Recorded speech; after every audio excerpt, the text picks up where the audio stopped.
Good morning, everyone. Yep, microphone's on. um, Welcome, and first of all, thank you for XWiki to organize this dev room. My name is Sander van Deuren, and today I'll show a bit of the things that we've done during the last few years for a project at the European Commission. My colleague is here as well. I might pass on some questions to him. So it's a project that we've been doing for a few years, and well, we discovered some interesting things with integrating a knowledge graph with CMS. So, who am I? My name is Sander. I live close by in Leuven. I'm an independent consultant, so I'm not representing the European Commission here in any way. It's just some of the things that we did there. I'm working there on software architecture, and apart from that, I'm intrigued by all sorts of complex systems. So, and these are the contexts. I put the slides on Penta, but I noticed that I forgot to put the file extension there. So if you would download them, just put pptx behind. I tried to change it, but the system, it was a bit overloaded this morning, so I lost that opportunity. So the place where I work is ISA. It's a unit that promotes everything open from the European Commission side. So we work on open source projects. The goal is really to promote interoperability between public services. So that can be on data models, but one of the things that we have is the interoperability framework. We have a reference architecture that supplements that framework. All of these things are clickable in the slides, but I'll skip quickly through it because there's not a lot of time. The main thing I wanted to point out here is join up, because that's the action that actually where we did all of this work for, and that's the content management system that is based on Drupal. And one particular thing that might be of interest to you outside of the technology behind it is the licensing assistant that we have on this platform, which is sort of a wizard that helps you in selecting an open source license. So if you want to see based on the criteria, it helps you determine what is the best license for you. So a quick agenda: what are knowledge graphs? How does Drupal and the CMS world integrate with this? From how we put everything together in one system architecture. So how things relate to each other. Some conclusions, and then the question and answers. Knowledge graphs. Well, what is a knowledge graph? I don't know how familiar people are with the concept, but I'll try to explain quickly what goes into it. It is, in fact, a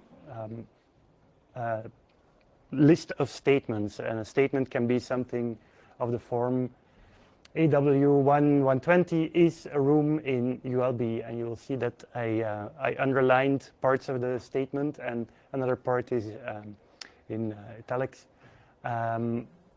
This is really to indicate that, well, in this small sentence, in this statement, there is a subject, there is a predicate, and there is an object, and I'll come back to this later.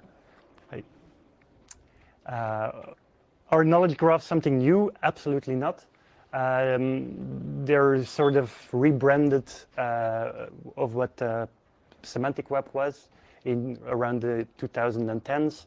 So somebody at Gartner decided that it was time for some new terminology and introduced knowledge graphs. The big difference with the 2010s is that at least now there is a decent set of tooling around the whole concept. So now you can really work with these things. So we have statements. If we throw these statements together, they form a graph. and that is our knowledge graph. You'll see different kind of terms thrown around, so linked data, linked open data, semantic web, knowledge graphs, RDF. All of those things are just, synonyms for the same thing. Well, they're not 100%, but they cover if you look around on the web, these are all sorts of terms used for the same kind of IDs.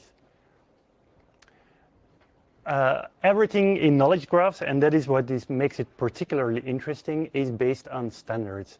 While a lot of graph databases, think the Neo4js, and they are based on very loose, well, they define their own standards, and but what we use on the semantic web is really W3C standards, like you would have HTML, but so the information itself is described in RDF, and that is a specification which makes it very robust and very portable. So we have RDF, that is the specification that defines how you can express statements within a knowledge graph. We have, of course, those statements. We can make arbitrary statements, but things get a bit more interesting if we put things in a data model. That's where RDFS and OWL come in. They allow you to express classes of things and how you can instantiate things. You need a way to query all of this madness, and that is what Sparkle is. Sparkle is also very standardized, so it's a standardized query language that allows you to query RDF data. And really what it all comes down to is RDF is to information on the web what HTML is to documents. Documents are a way of expressing information about a resource. So an URI on the web is a universal resource indicator, so it's really the identifier of a resource, and a document is a way of representing a resource. And the same way we can represent a resource with a document, we can also represent it with RDF.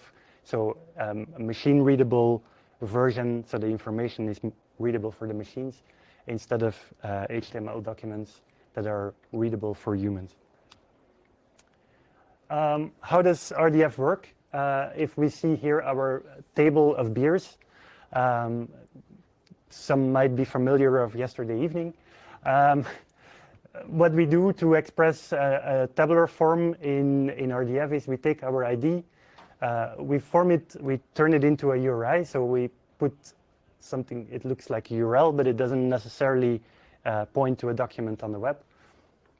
We take our column name and we turn that into our predicate, and then we take our value of the thing and that we transform into an object. So in RDF, we always have this form of subject, predicate, object, and this way we can describe whatever information that we want.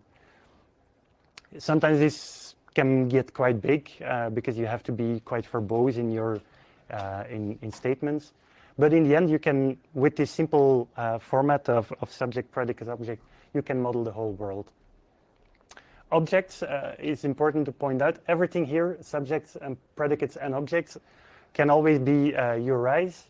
So subjects and predicates have to be URIs. Objects, on the other hand, can be either a URI or they can be an XML type, like a date time or something of that. Then, what's all of this about? Well, the magic is really in the URIs. Since, well, you make a statement, it's somewhere on the, you make a statement starting, describing the world with your domain name as the first part. If somebody else makes, is describing data in another domain, well, you know that you'll be able to merge everything conflict-free, because, well, you just have a list of statements on one hand, you have a list of statements coming from another place, and you can concatenate the two together. What is another very interesting aspect of having these things displayed or represented with facts or statements is that you can build your applications in a way, because they operate on this graph of data, in a way that they ignore everything that is that it cannot understand outside of the data model. Now, RDF, we can represent it in multiple ways, or XML, JSON, Turtle, or any other sort of serialization. So if your web service works with JSON, you could add a bit of context and transform it into linked data or graph representation. I'll have to speed up a bit. Why would you want to do it? Well, this idea of applications, separating your application from the data is very important. Instead of putting logic in your application layer that knows how to interpret certain structures in your database, everything is directly expressed in the data itself. And then, as I already mentioned, well, you have this possibility of ignoring facts. So you can really subclass or make application profiles of a data model and sort of specialize them for your application context. So a very generic standard, and then make something for your application, add the missing parts, and then this data can still be interpreted by applications that work on this generic data model by simply ignoring the things that you stated that they cannot understand. Now, well, yeah, the obvious things that big corporations are using knowledge graphs for now are the interactive assistants like the telescreens of Amazon, what are they called? The things you can talk to. Alexa. Then, of course, Google uses it to improve search because, well, modeling knowledge and relating things to each other, you can greatly increase your insight in how the world fits together. And, well, chatbots are also another example. So this is how you express a query. I'm just going to speed up a bit. Coming to the Drupal part of things, what did we do? Well, we have this project called JoinUp, where we have this catalog of reusable solutions, open source. We try to express everything there in a machine-readable format so that people can also reuse our catalog. And it is really a federated portal, so there are member states of the European Union that have their own catalog, and we harvest data from them and throw it together into one European catalog. It's licensed under EUPL and it's open source. If you grab the slides, you can click on all those things and get to the GitHub page. So what was really the thing that we required, well, that were required of us, the team that was responsible of the implementation? Well, it has to be, the solution had to be free and open source. We had the requirement that our project had to be open source, which is always, of course, very nice. Drupal was part of the requirements because there is a lot of knowledge in the European Commission on Drupal. They know how to host it. Well, if you have a stack like this, try to reuse it.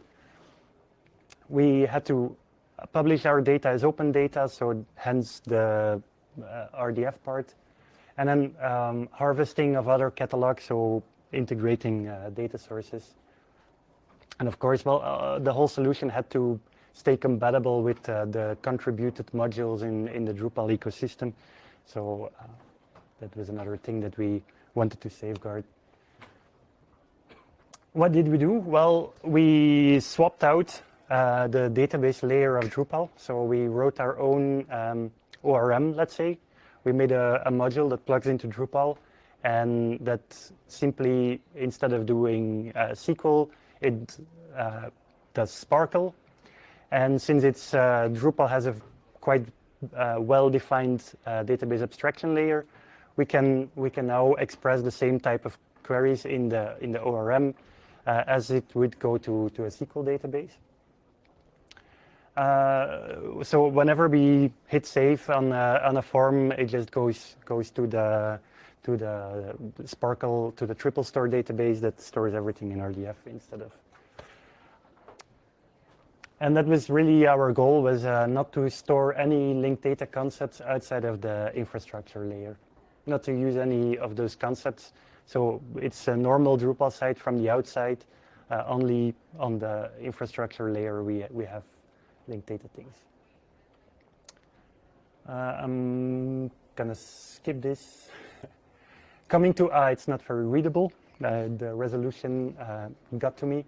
But what you see here is on the right side, we have two databases that we use. We store part of our content in a relational database and part of our content in a triple store database. And everything fits then into the CMS system. And we had to do a bit of trickery because, well, if you have two completely different database technologies, things get a bit tricky if you have to do a query. So in the end, we decided to, well, let's index everything in Apache Solr, and we run our queries against Solr. And then when we do object loads, we just get them from the database, and that worked out perfectly fine. We also have a copy of this triple store database that we put out in the public, and there we have our public Sparkle endpoint, so you can go and query this. So quickly, some lessons learned. Our objects, well, everything all loads from the database. Since Drupal likes caching, we ended up with a Redis server, so also our objects gets cached in Redis. And our queries go to Solr. So in the end, the database, the triple store database and the MySQL are just sitting there being idle. Only when somebody saves something, something gets written there. Of course, what I think is the huge potential for big organizations is this ability of extending data models and still being compatible with the base data model. So imagine you have 200 websites in an organization.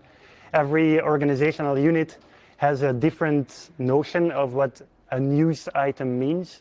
This one director wants to have a subtitle on his news. You can accommodate for this and still operate. You can query on the corporate level with the shared data model, and on the local level, those specific websites can use their specific models. It's awesome for data integration. So our data coming from the member states, we can just pipe it through and get it all in our triple store database, of course, with validation in the process. And working with reference data, like we have code lists of countries, languages, these kind of things. It's really enjoyable because we can simply remove everything related to a certain topic and replace it with a new version, and everything is still there and working. Now let's have a round of questions. Thank you. So we have 7 minutes for questions. Yep, excellent. Okay, great. When you say that you use both a relational database and a triple database, is it simply a matter of everything that the system knows, the ontologies that it knows is the relational database, and all the predicates that we don't know are the triples, or is it more complex than that? No. So the question was, is everything stored in every database, and or if the data that we cannot express in a relational model stored in the triple store, or where it goes what kind of data? The reality is that we have a part of our data model that is standardized. We use ADMS AP, which is a sort of DCAT AP variation. And all of the entities that are described in this model, we store in the triple store database. Everything else, news, events, they go to the relational model. It if we would have the tooling that we built now when we started, probably we would have expressed everything in RDF. But at that time, it was very difficult to rely on the thing, and things like versioning are also not so easy in RDF, and that's why we decided to make the split. Yep, maybe. Which triple store do you use? We're using Virtuoso, the open source version. It was what we got our hands on at the time, and it was working fine. So I think by now there are maybe better products on the market, but it works fine. Well, Virtuoso works well. It scales pretty well. It's still one of the most performant ones. It's just that the documentation is horrible. So that was more the challenge than you had a question. So you mentioned that you use Solar for queries, right? Yeah. Does that mean Solar, of course, is document based? Does that mean that you have relatively simple queries to work with, or have you also been supporting a Sparkle endpoint, for instance? If so, how? Excellent. Do you do that with Solar? Yeah. So the question was, can you do everything with Solar because it's a document database, and you sort of lose the expressivity of Sparkle, if I can summarize it. Well, we have parts since we don't have everything in our triple store database. We had to do something. Drupal works very entity-based anyhow, so it's more a natural document model, I would say, than really graph data. So it is already it already puts a bit of an opinion on what your graph will look like. But what we do offer is so we have the one database, we have the other database. Both of them have their query layer from Drupal. On top, we have an object model that is similar. That is the same for both of them. They're just entities in the CMS. We index everything in Solar, and then, well, our queries don't go pretty wild. It's more retrieving things related to, it's just simple things actually. For the querying, the Solar, the Sparkle querying, we do offer a public Sparkle endpoint, which is a copy of a subset of all the graphs we have in our main triple store. So there you can, everybody who wants to have the fine-grained Sparkle things can use that.